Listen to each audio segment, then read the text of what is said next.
ଦେଖନ୍ତୁ ଇଏ ହେଉଛି ମୋ ପରିବା ବାଡ଼ି। ବହୁତ ପ୍ରକାର ଗଛ ଲଗେଇଛି ମୁଁ ଏଠି। ଲଙ୍କା ଗଛ ଅଧିକ ହେଇଛି। ଲଙ୍କା ମଧ୍ୟ ଫଳୁଛି। ଏବେ ମାର୍କେଟରେ ଲଙ୍କାର ରେଟ୍ ଥିଲାବେଳେ ମୋ ବାଡ଼ିରେ ପୁରା ଲଙ୍କା ଫଳୁଛି। ଇଏ ହେଉଛି କଲରା ଗଛ, ଛୋଟ ଛୋଟ ହେଇଛି।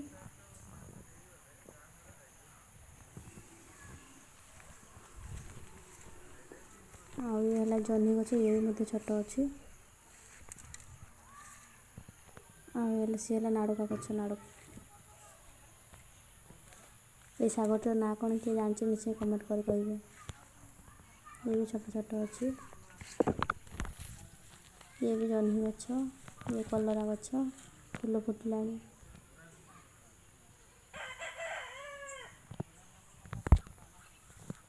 ଇଏ ନାଡ଼ୁକା ଗଛ, ଇଏ ବି ନାଡ଼ୁକା ଗଛ, ବି ନାଡ଼ୁକା ହେଇଥିଲା ତାକୁ ତଳି ଦିଆହେଇଛି। ଲଙ୍କା ଦେଖନ୍ତୁ କେମିତି ଲଙ୍କା ଫଳିଛି।